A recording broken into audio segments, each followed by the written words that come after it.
بھر سجدے میں رہتے ہیں، وہ رات رات بھر قیام میں رہتے ہیں، وہ اللہ کی بارگاہ میں روتے رہتے ہیں، وہ اللہ کی بارگاہ میں تہجد پڑھتے ہیں، قیام اللیل کرتے ہیں۔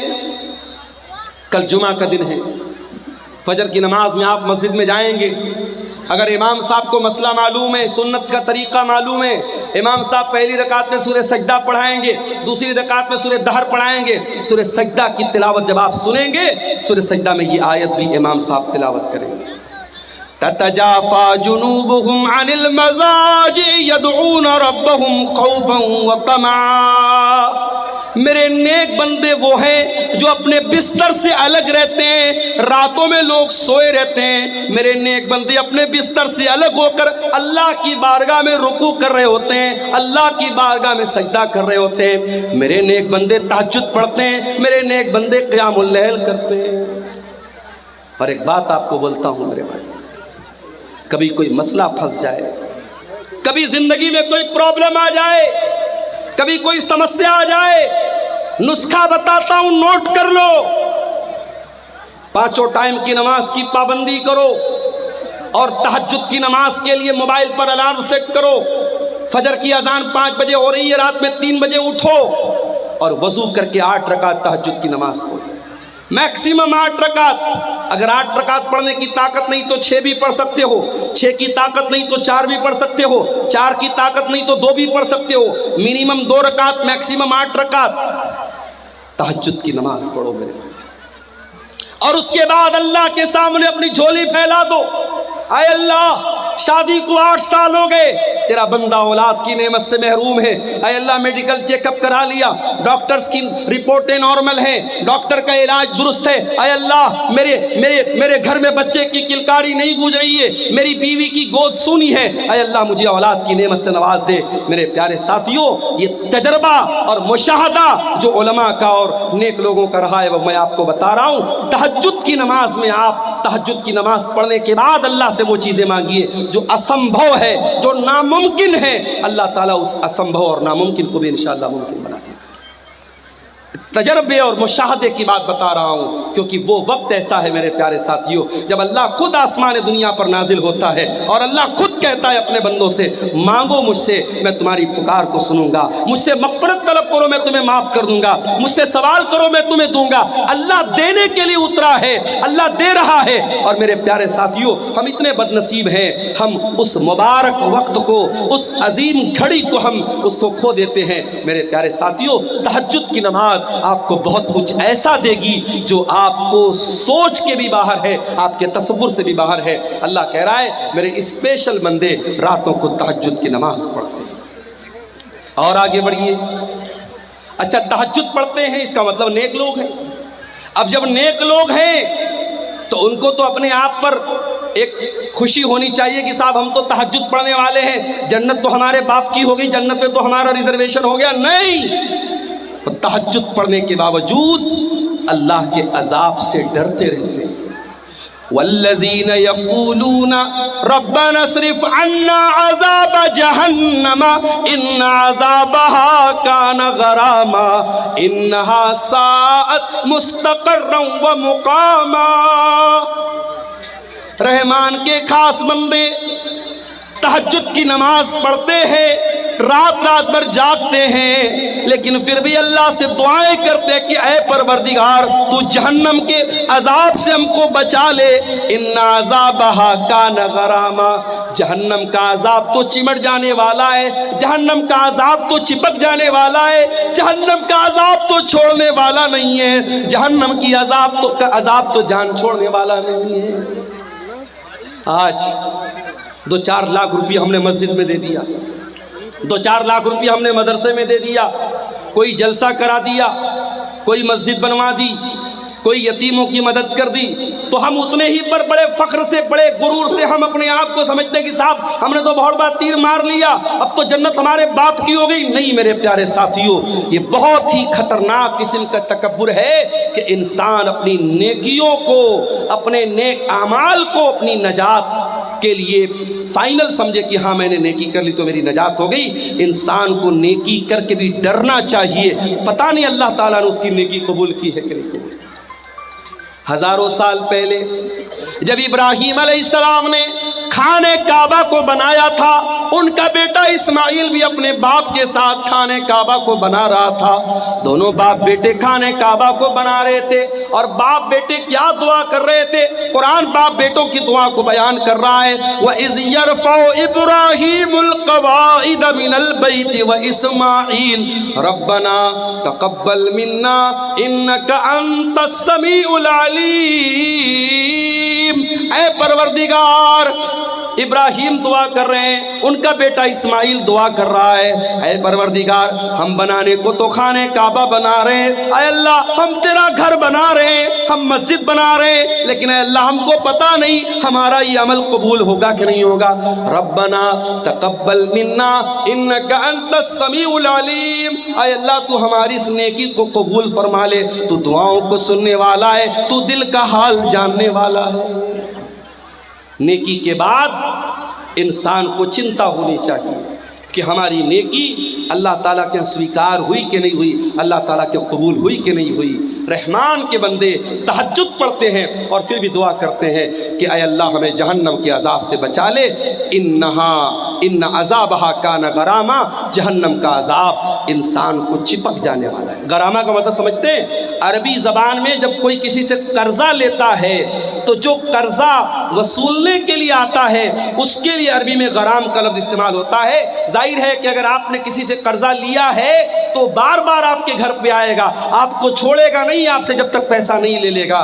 جہنم کا عذاب بھی غرامہ ہے، جہنم کا عذاب چھوڑنے والا نہیں ہے، جہنم کا عذاب چپک جانے والا ہے، چمٹ جانے والا ہے۔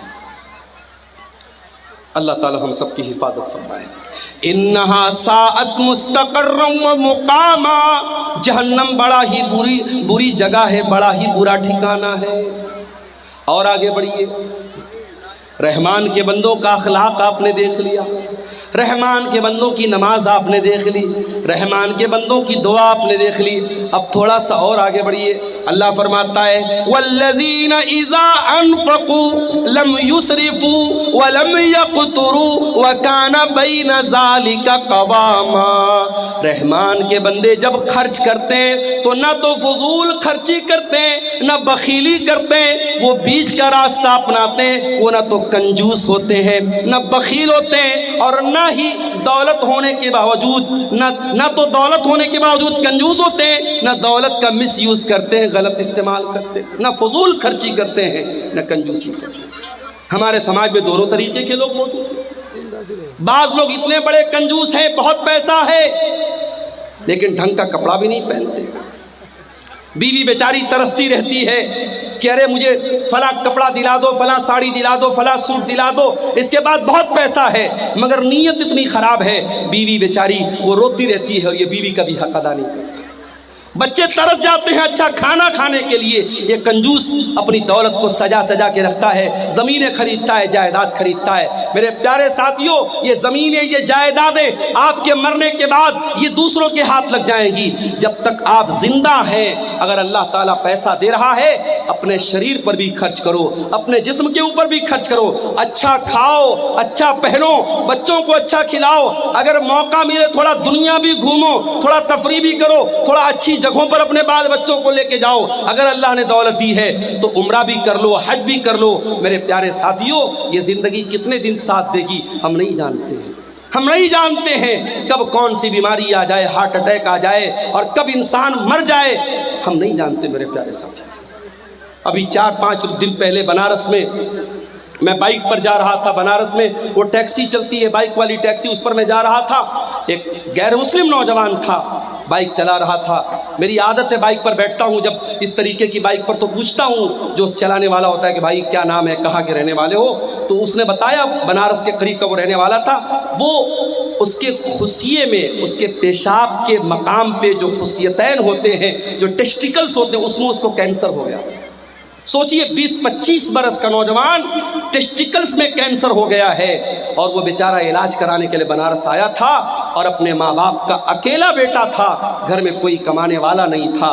وہ بیچارہ کینسر کے مرض سے جو دوچار تھا، اور وہ بنارس میں بائک چلا کر کے اپنا علاج کا خرچہ نکالنے کی کوشش کر رہا ہے، اس کی حالت دیکھ کر کے میرے بھائیوں مجھے بڑا ترس آیا، اور میں سوچنے لگا کہ سوچو یہ انسان جو اس قدر خطرناک بیماری میں مبتلا ہے، یہ بھی بیچارہ بائک چلا رہا ہے صرف اس لیے تاکہ 4 پیسے آ جائیں اور میرے علاج کی میں آسانی ہو جائے۔ دنیا میں میرے پیارے ساتھیوں اس طریقے کے بہت سارے لوگ بھرے پڑے ہیں، کون سی بیماری، کون سا ایکسیڈنٹ، کون سا حادثہ آ جائے اور زندگی ختم کر دے ہم نہیں جانتے۔ جب تک زندگی ہے، تندرستی ہے، اس کا صحیح استعمال کرو، دولت ہے اس کا صحیح استعمال کرو، کنجوس بھی مت بنو، بخیل بھی مت بنو، بیوی کا حق ادا کرو، بچوں کا حق ادا کرو، اچھا کھاؤ، اچھا پہنو، اچھے مکان میں رہو، اللہ کی نعمتوں کا فائدہ اٹھاؤ۔ اور اس کا یہ مطلب بھی نہیں ہے کہ آپ کی استطاعت 10,000 کا موبائل لینے کی ہے لیکن آپ لون پر اور EMI پر آپ لاکھ روپے کا آئی فون لے رہے ہیں۔ طاقت 10,000 کا موبائل لینے کی ہے مگر لون پر اور EMI پر آپ کیا لے رہے ہیں؟ 1 لاکھ روپے کا آئی فون لے رہے ہیں۔ یہ میرے پیارے ساتھیوں، جتنی بڑی چادر ہو انسان کو پیر اتنا ہی پھیلانا چاہیے۔ نہ فضول خرچی کرنا اسلام میں صحیح ہے، نہ بخیلی کرنا اسلام میں صحیح ہے۔ آج جلسہ ہوتا ہے، سوشل میڈیا پر جلسوں کے بارے میں کتنی باتیں ہوتی ہیں، خاص طور سے سیمانچل کے جلسوں کے بارے میں لوگ بولتے ہیں بڑی فضول خرچی ہوتی ہے۔ کبھی کوئی اس پر کیوں نہیں چرچا کرتا؟ ٹھیک ہے، جلسوں میں جو خرابیاں ہیں اس کو ہمیں دور کرنا چاہیے، اس پر بھی تو چرچا ہونی چاہیے کہ سیمانچل نہیں پورے انڈیا میں مسلمان شادیوں میں کتنا پیسہ پانی کی طرح بہاتا ہے۔ اتر پردیش کی 2 شادیاں ابھی حال ہی میں کرنٹ میں میرے سامنے آئیں۔ سدھارتھ نگر میں شادی ہوئی، مسلمان لڑکا باراتیوں پر پیسہ لوٹا رہا ہے اور 20 لاکھ روپیہ اس نے باراتیوں پر نوٹوں کی گڈیاں اس نے اڑا دی، 20 لاکھ روپیہ اس نے پانی کی طرح بہا دیا۔ میرٹھ میں ایک شادی ہوئی اور دلہے کو سسرال سے 2.5 کروڑ روپیہ ملتے ہیں اور دلہا اپنی سالی کو گھڑی پہنانے کا جو تحفہ دیتا ہے جس کو گھڑی کی پہنائی بولتے ہیں وہ تقریباً 11 لاکھ روپیہ دیتا ہے۔ مولوی صاحب کو نکاح پڑھانے کا 11 لاکھ روپیہ دیا جاتا ہے۔ کیا یہ اسراف نہیں ہے؟ کیا یہ فضول خرچی نہیں ہے؟ اپنے نام کے لیے، اپنی شہرت کے لیے، اپنے آپ کو پرسدھ کرنے کے لیے اور مشہور کرنے کے لیے آج مسلمان پیسہ پانی کی طرف بہاتا ہے۔ میرے پیارے ساتھیوں، اللہ کیا اس کا بھی حساب دینا پڑے گا، پیسہ کہاں سے آیا اور پیسہ کہاں خرچ کیا۔ آپ یہ کہہ کر کے پلہ نہیں جھاڑ سکتے میرا پیسہ تھا، میری مرضی تھی، میں جہاں چاہے خرچ کروں۔ نہیں، اللہ آپ سے پوچھے گا یہ پیسہ ہم نے تجھے دیا تھا، یہ دولت ہم نے تجھے دی تھی، تجھے بتانا پڑے گا تو نے پیسہ کہاں سے آیا اور یہ پیسہ تو نے کہاں خرچ کیا۔ والذین اذا انفقوا لم یسرفوا ولم یقتروا وکان بین ذلک قواما۔ رحمان کے خاص بندے جب پیسہ خرچ کرتے ہیں، جب دولت خرچ کرتے ہیں، نہ فضول خرچی کرتے ہیں نہ بخیلی کرتے ہیں، وکان بین ذلک قواما، وہ بیچ کا راستہ اپناتے ہیں۔ اور آگے بڑھیں، والذین لا يدعون مع اللہ الہا آخر ولا يقتلون النفس التي حرم اللہ الا بالحق ولا يزنون۔ اور رحمان کے خاص بندے 3 بڑے بڑے پاپوں سے اپنے آپ کو بچاتے ہیں۔ 3 مہا پاپ ہے اسلام میں، 3 بڑے بڑے گناہ ہیں اسلام کی نظر میں، سن لیجیے اس کو۔ والذین لا يدعون مع اللہ الہا آخر، رحمان کے خاص بندے اللہ کے ساتھ کسی کو شریک نہیں کرتے، وہ شرک نہیں کرتے۔ ان کا ہاتھ اگر اٹھتا ہے اللہ کے سامنے اٹھتا ہے، وہ سجدہ کرتے ہیں تو اللہ کی بارگاہ میں سجدہ کرتے ہیں، وہ کسی قبر پہ سجدہ نہیں کرتے، کسی مزار پہ سجدہ نہیں کرتے، کسی پتھر کے بت کے آگے سجدہ نہیں کرتے، وہ لال کالے پیلے دھاگوں کو مشکل کشا نہیں سمجھتے۔ آپ کیا بولیے گا؟ اسی کٹیہار کے علاقے میں نے دیکھا اہل حدیث کا گھر ہے، شیرشاہ آبادی کا گھر ہے، اور گھر میں اس نے کیا لگایا ہے؟ دکان اور مکان کی خیر و برکت کے لیے۔ اس پہ کیا لکھا ہوا ہے؟ کچھ گنتیاں لکھی ہوئی ہیں، کچھ گنتیاں لکھی ہوئی ہیں، اور یہ عقیدہ رکھا گیا کہ یہ میرے مکان میں لگا رہے گا تو میرے مکان میں برکت آئے گی۔ یہ الٹی سیدھی گنتی لکھنے سے تیرے مکان میں برکت نہیں آئے گی، مکان میں برکت تیرے عمل سے آئے گی، تیرے ایمان سے آئے گی، تیرے